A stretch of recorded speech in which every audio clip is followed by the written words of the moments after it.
A'udhu billahi minash shaitanir rajeem. Bismillahir rahmanir rahim. Thank you very much that I have again given this opportunity to give a keynote session on lesson learned in Pakistan, health and COVID-19.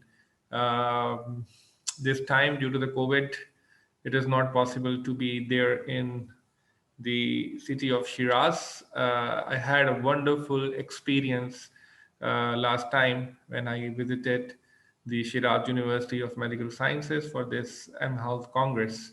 So today our topic is lessons learned in Pakistan, mHealth and COVID-19.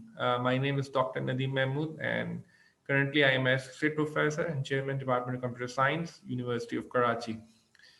So today's agenda is first of all we will talk about a bit small introduction about University of Karachi and the UBIT.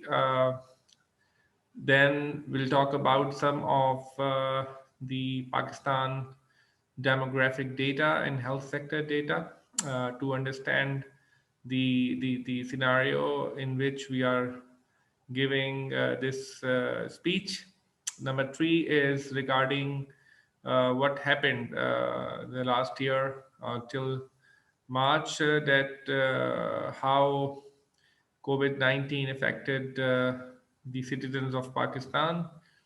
So we'll see some of the official statistics so that we can compare the situation around various countries in Iran, Pakistan, Malaysia, and other countries. So mHealth applications in COVID-19. So we will see that how various mHealth applications evolved during this period and how people have reacted to it. And of course, at the end, we will talk about lessons learned, which includes some of the barriers we have, the opportunities. Of course, this situation always gives you the opportunities, and people think about new ideas, new ways how to cope with such situations, and obviously how to move forward. That is very important because whenever we learn those lessons, that helps us to understand the situation, and then we will think about that how we can do this in a better way. So this is the agenda. This slide gives you a little glimpse of University of Karachi. You can see is the main entrance of University of Karachi, which is considered to be one of the biggest public sector university in Pakistan. Right now, we have around 45,000 on-campus students and about 150,000 private students or students who are studying in the affiliated campuses. And on the other picture, you can see the building, which is basically the Department of Computer Science. And we also call it Umair Basha Institute of Information Technology, UBIT. So currently I am the head of this department. So that this is just a little glimpse of the university. Okay, we'll move forward towards the Pakistan demographic and health sector data, because it is very important that while we are discussing Pakistan, we must have the understanding that how our demography is and the health sector data. So, if you see this slide, that gives you a little idea that if you talk about the public health services, so we have the ratio of one doctor for 997 persons approximately, um, one hospital bed for 1584 persons, and one dentist for 10,658 persons. This data is of 2017. Federal and provincial share in public spending on health, which you can see the four provinces. So Pakistan is actually have four provinces. One is Balochistan, the Khyber Pakhtunkhwa, represented as KP, Punjab, and Sindh. And you can see the federal and provincial chair in Balochistan is very less populated. There we have 10%, KP is 18.7. Punjab is considered to be one of the biggest province in terms of the population. Almost 50% of the population lives in Punjab. So that is about 66.2%, and Sindh uh, is 33.4%. So that gives you a little idea that the what is the status of public spending, because it needs to be the government is working on that, and that share has to be increased.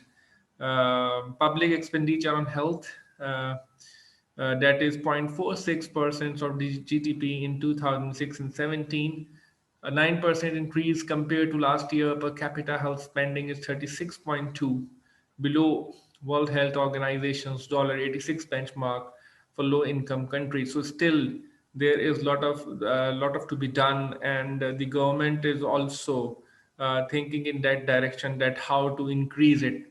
So we have a little increase last year as well, but still that is much below to the standard which is given by the World Health Organization.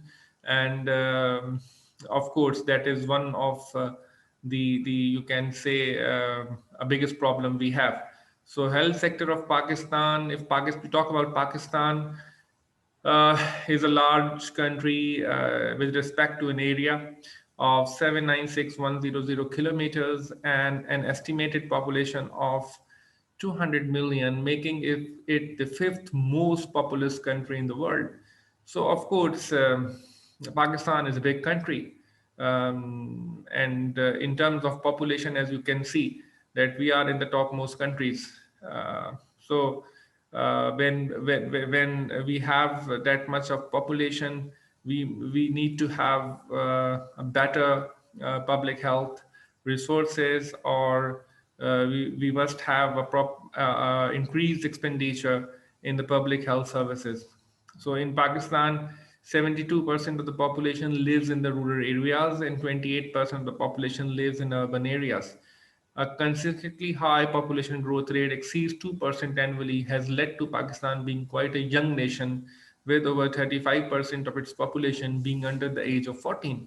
So of course, the population rate is much higher, but the opportunity is that we have quite a large number of young generation, so we can provide better health services and education to the younger population, and we must give them the environment where they can grow, and they can prosper, and they can be productive for Pakistan. So, according to recent statistics, Pakistan has about 95,000 nurses and 180,000 doctors.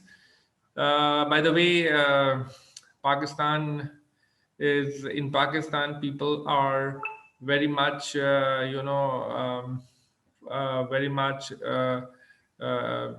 the urban areas. The people are more educated, and we have medical universities all over the Pakistan, and our medical graduates are all over the world. They are working everywhere, from Middle East to Europe and to North America. So Pakistan has approximately 14,000 health institutions in this country, including 1,000 hospitals and 105,000 hospital beds, 4,800 dispensaries, 5,500 basic health units, 900 mother and child care centers, and 600 rural health centers. It is noteworthy that Pakistan is the fourth highest score of international medical graduate doctors in the United States. So that is something which can cheer about, and it means that the medical education in Pakistan is very well recognized all over the world. And since you can see that a large number of Pakistani doctors are actually working in the North America. Pakistan, apart from this medical and the other kind of data, the Pakistan Telecommunication Authority has also mentioned that the number of users in terms of mobiles, and you can see the cellular subscribers on this screen, which is around 176 million, and which is, if you see the tally density, that is around 82.34%, which is much higher if you see the demography of Pakistan, or if you see the literacy rate, or in terms of economic parameters.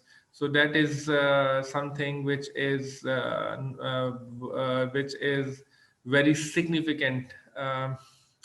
If you see the penetration of 3G and 4G subscribers, it is about 91 millions. So it is around 42.43% penetration, which is again is a good sign. It means the people are using phones, and now they are subscribing towards 3G and 4G resources. And when you see the basic telephony subscriber, that has been decreased, that is around 1.13% now. 93 million broadband subscribers, which is again a good sign. It means that we have a proper infrastructure in telecommunication infrastructure in Pakistan, and the people have that accessibility to mobile internet, and that is really helpful in launching mobile applications, especially mobile health applications. COVID-19 Pakistan statistics.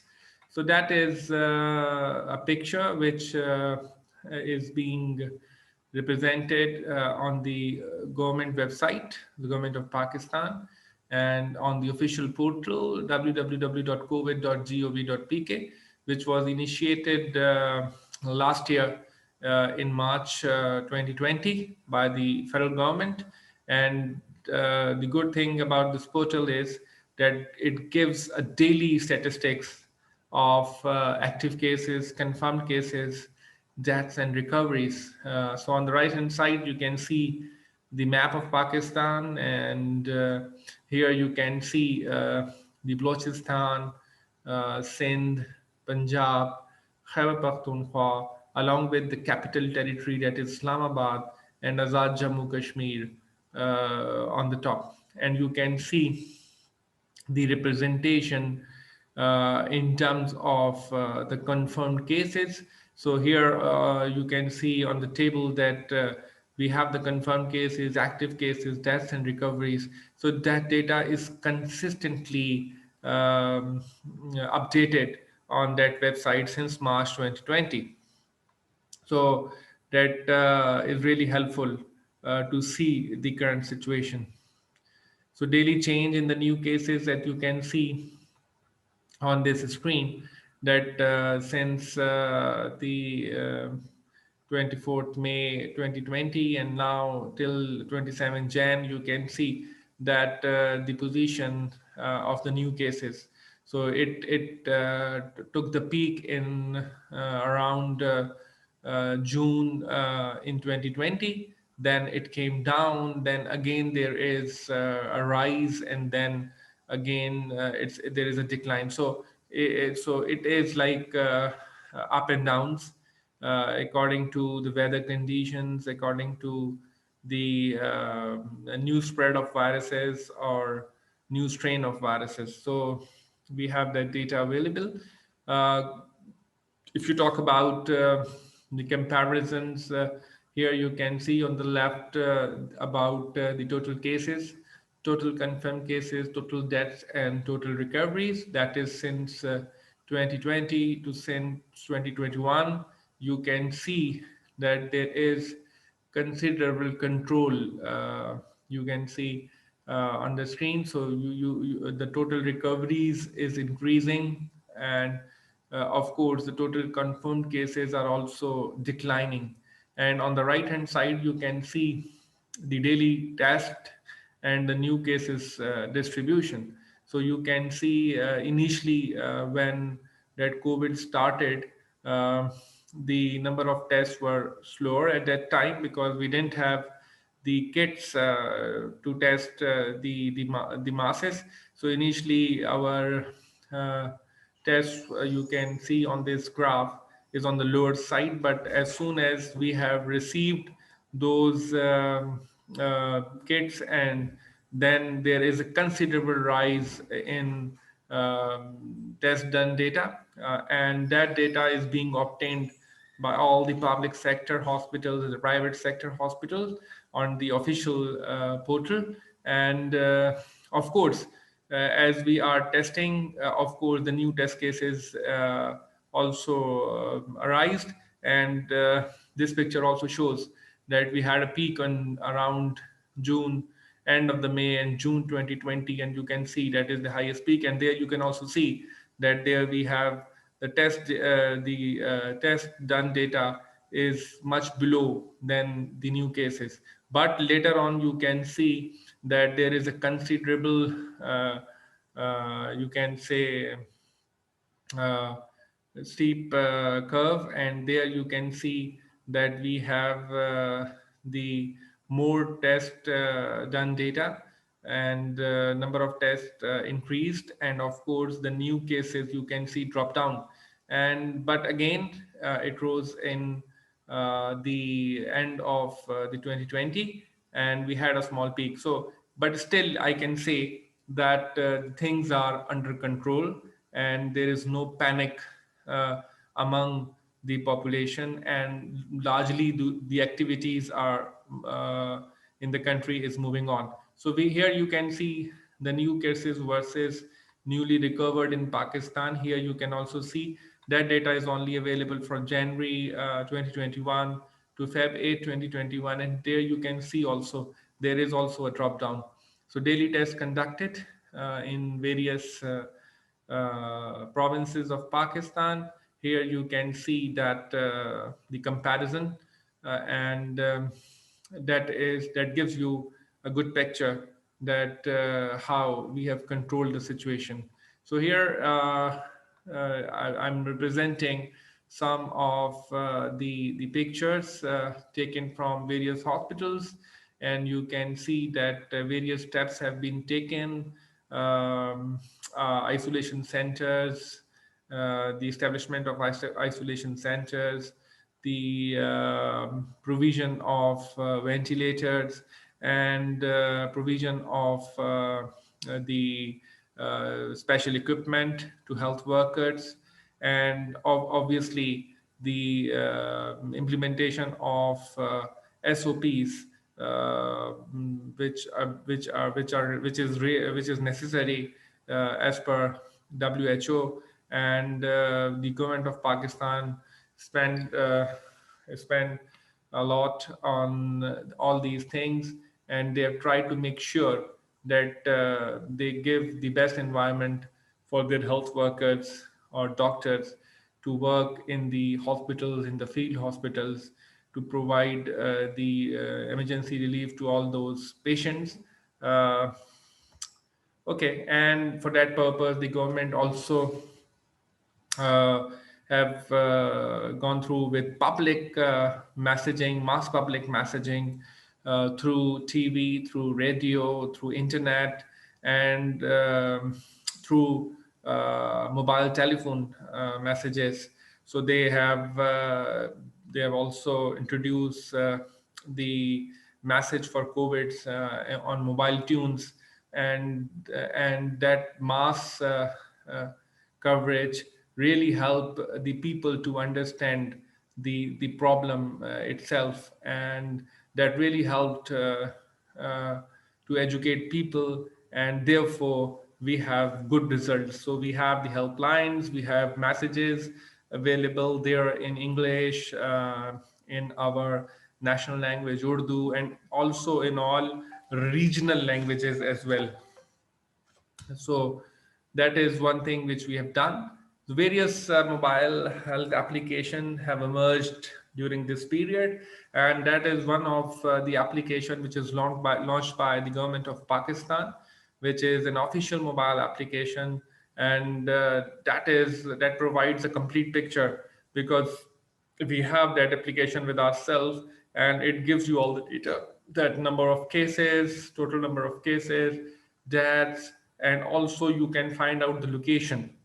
So if you are interested to know the exact location, what is the density, what is the data, so you have that data available on your mobile phone. So that application was initiated in March or April 2020, and until now this application is working, and every individual, normally we have that application in our mobile phone, so we can see the situation at any instance.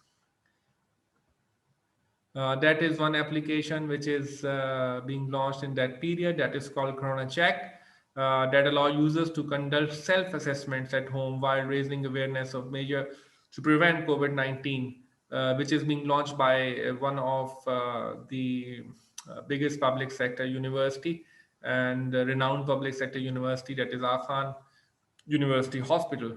That is basically a self assessment tool, an interactive chatbot, and the important thing is that it is driven by AI, because when that pandemic started, one of the biggest concern is that it is really difficult for the people to reach out to the hospitals. So the hospitals were full at that time, and due to this pandemic and due to SOPs, it was really difficult for the administration to manage all those people in the hospital.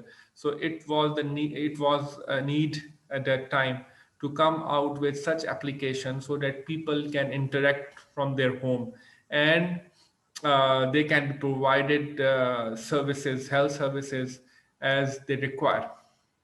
There are various other applications. I'll skip one or two. This is again a government of Pakistan WhatsApp telehealth COVID-19 helpline, which is being created, and the doctors are being registered over there. And also the doctors, overseas doctors, they have also registered themselves, and that really helped to provide the health services to the masses. Telehealth for coronavirus, another application that is launched by Liaquat National Hospital. Again, it's one of a very big tertiary care hospital, and they have also initiated that service to the people, and they have connected through this application, and they can have their reservations, they can have their appointments, and they are taken care of. So that really helped people to have all those medical services uh, using telehealth platform. Lessons learned. So of course, we have learned a lot of lessons as other countries did. So the first of all is the learning curve for the COVID-19 is steep. Relying on the data and evidence-based policy making is paramount to saving lives. So of course, that is very important to have that data, the reliable data, so that we can make a policy. So that is a good strategy we have taken, and we have the data available on the daily basis. And of course, that really help us to understand where is the problem and how to resolve that problem. Decision must be based on integrated framework of top-down and bottom-up policy making, because without that, it is not possible, because all the institutions are involved. So it means the involvement of the government, involvement of the public sector, involvement of all government offices, involvement of community. That is very important. So we need to have an integrated framework for the policy making. That the lesson which we have learned, and we have used that lesson to build NCOC, National Command and Control Authority, where we have all those institutions working together. Invest the neglected public health sector through sustainable programs. So we need to have such programs which are sustainable. And of course, that can go on, because there is a number of population which is neglected, living in far-flung areas, living in distinct places. So the poor.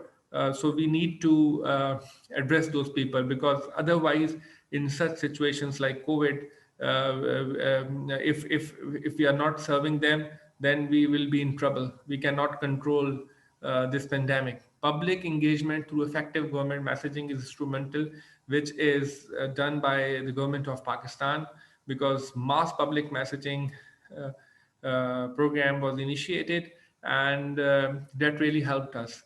And also in regional languages, because in Pakistan we have more than 20 regional languages, which is normally used in various provinces. Adapt disaster preparedness and build resilience across the entire government structure, because it is very important that we need to have a disaster preparedness. This pandemic really is basically an eye opener for all the governments. Even you have seen that countries like UK, countries like USA, uh, they, they they came into a real disaster, and they were not prepared of this situation. So even in Pakistan, in Iran, Turkey, Malaysia, we have to have a disaster preparedness plan, because if that pandemic is there, so maybe we have some new viruses which may come over a period of time. So we need to have a proper plan, that how we can resolve such situations, how we develop resilience uh, when we have such situation, develop reliable health integrated system, and invest in health information technology infrastructure. That is very, very important, because we need to have a health data integrated system. Unfortunately, the hospitals have come up with their own applications.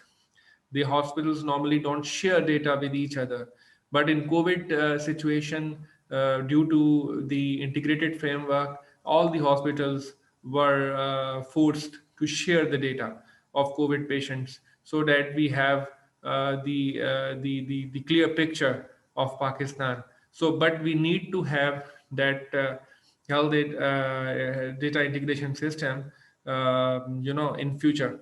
And we have to invest in health information technology infrastructure, because that is being neglected. Some of the private sector hospitals and few of the government hospitals have a very good healthcare IT based infrastructure, but in many hospitals we don't have such facilities. So we need to provide such facilities, or we have to encourage the hospitals to have that sort of an infrastructure, at least a basic IT infrastructure, so that they are able to provide such services to their patients. Health IT is, of course, is the best solution. Can play a crucial role in collecting and reporting of COVID-19 data. Electronic health information exchange can facilitate effective strategies to combat COVID-19. Of course, that is the best way. IT is the best way, because we have to provide services to the people. We have to listen to their complaints. We have to provide them the guidance. We have to give them the instructions. We have to provide them the basic health services. So for that purpose, we need to have electronic health information exchange. For that purpose, the IT really help us to use it for surveillance. So we can have systems where we can see the screens, where we can see the isolation rooms all the time, and we can have an eye on our patients. So we can use it for surveillance, public health reporting, which is very important issue, laboratory testing, clinical data collection, of course the case investigation and management. We have to have all that data available, the reporting outcomes which are being shared with the people. There is no need to come to the laboratories to collect reports, and that reports can be shared through mobile applications or telehealth applications. And of course, for safety and health, So it is very important, and of course we have solutions. Now it's time to implement those solutions and look for the best possible solution in your own circumstances. But there are barriers as well. Whenever we talk about implementing an mHealth or e-health application, there are barriers as well. For example, patentability, there is a little concern about it, that how we have to have that patent. Little deployment of health apps and new digital tools in current clinical practices due to many factors. But still the people have most of the people are not using those applications. There are people who are illiterate as well, they are not using it. There are people who don't have access to internet, they don't have access to iPhones or Android based phones. So it means that still the deployment is at the lower side. So we have to have some good mHealth applications. And of course, there are lots of opportunity for us. There is a trust deficit. Of course, there is a trust deficit because people are more means confident when they interact with the doctor personally, when they share information with the doctor, or they feel that the doctor has seen him or her physically. So there is a trust deficit. So we need to reduce that trust deficit so that people can rely on such applications, and they can take benefit out of it. Communication gap between multiple stakeholders, yes, there is communication gap, and that has to be reduced uh, between health workers, between the management, between the patients and doctors. So that has to be reduced between the government agencies and the hospitals. Lack of evidence on the validation of digital health devices and smartphone apps. So that is something which is a point of concern, that how to validate those things, because whenever we are sharing that data on the mobile phone, or we have that digital images with ourselves, so how we can validate it. So sometimes the problem is with the evidence. Unavailability of regulatory frameworks, that is the biggest problem we have, because there is no such law till now which gives you a clear direction that how you can use the digital health platform or a mobile network for providing health services to the people. Lack of IT oriented trained health professionals, yes, still there is a need to have a trained medical staff, trained healthcare workers who know exactly how to use IT oriented applications and equipment. Limited functionality for natural language processing for local languages and health applications. That is again a problem, because still in Pakistan, either we are working in English or we are working in Urdu, because still when talk about NLP or in terms of local languages, still there is limited functionality. So that need to be enhanced. Connectivity, bandwidth limitation in the rural areas, that is a problem, because in Pakistan we have far-flung distant areas, and in some of the areas the internet accessibility is not there. So that is a problem, that how to provide them that facility so that they can also use such mHealth applications. Recommendations, finally, the recommendations based on the current situation in Pakistan, the recommendations are the health information system integration, health profile of every citizen, national health card like CNIC, computerized national identity card, because we don't have a profile of our citizens. So it is very important to have the profile of our citizens. The establishment of emergency response units for health emergencies, information sharing and dissemination to masses. That is also very important, but consistently we have to share and disseminate the information to the masses. Regulatory framework for AML and e-health application, still we do not have a proper framework where we can have uh, such applications. Real-time disease surveillance and monitoring, that is very important, because we must have real-time data with ourselves. and we can use it for such pandemics or epidemics. Strong intersectoral collaboration between institutions, which is we have observed in this COVID-19 situation, because we need to have a very strong collaboration with all the institutions, from top to down, to provide best services to the people. Otherwise, that will not work. Develop the required core capacities to prevent, detect, and respond to health threats. So we need to develop those core capacities, and that is also listed in WHO document, and that we have to